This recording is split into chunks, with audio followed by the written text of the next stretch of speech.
Okay. Alright, hey guys, want to do a video, show you guys what it's like mixing the mud that I am using to make this here. Another name for it is cob. Basically it's clay, straw, and water, 3 main ingredients. We keep this simple.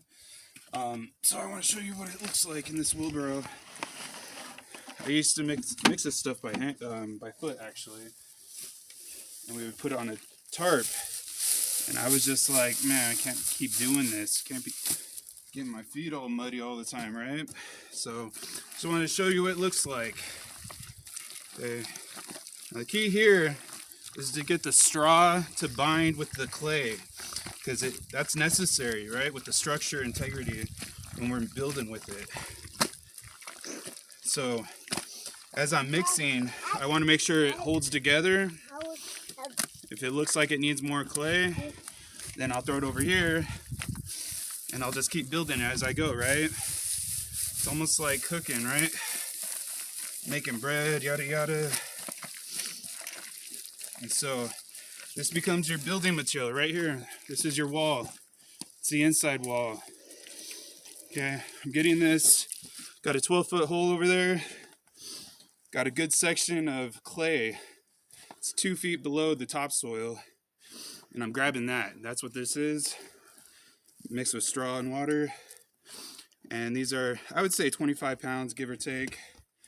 And then after that, we have gravel and sand that we get from the same hole, but it's lower ground. Beneath the clay, we have a level about 2 feet more of sand and gravel. So what I do is I get a milk crate, and I'll show you other videos I'll make showing you that process. But basically, we're dumping the mix into the crate, shifting the rocks. The rocks stay in the crate, the sand falls through, and then that's how we get this level of sand. We're using all that for landscaping, and it's gonna look really nice out here, right? All this, you won't see any dirt, you won't see the mud in the walls, because the sand that I'm getting from the hole, I'm gonna use for plaster. We mix that with lime. I'm minimizing the trips to Home Depot. Why am I doing this process? It's because this is the cheapest way. The plan was move out here in the middle of nowhere, see if we could start a revolution. And what would that look like? By revolution, what do I mean? Well, I don't want to be spending $400,000 on a house, and I could figure out a way to build it with my own hands. This is how you do it, right? Mix it by hand. These are the mixers. So we come out here in the middle of nowhere, we show you how to live off-grid, solar. This thing, I'm hardly spending any money.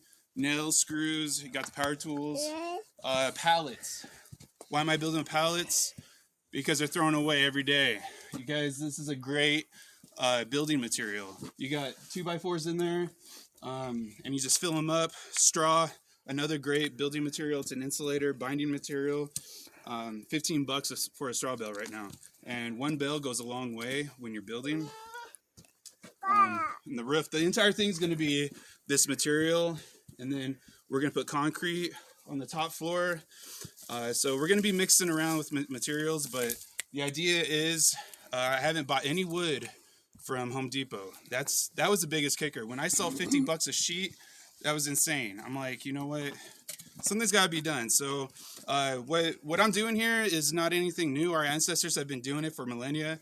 It's just we got to bring it back and rediscover our roots. And that's what I'm trying to show you guys.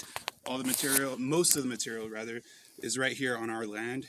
The juniper branches. I'm trying to build with, again, not processed Home Depot wood. The pallets recycled. They've been thrown away. And we're stacking them. The logs, they come from Flagstaff. That's 100 miles east, northern Arizona. Beautiful city.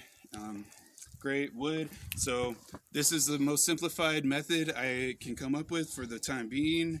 It just requires a lot of labor, requires muscle, so, and a lot of energy. Yeah, so I just want to show you guys that. That's the end. Sorry guys.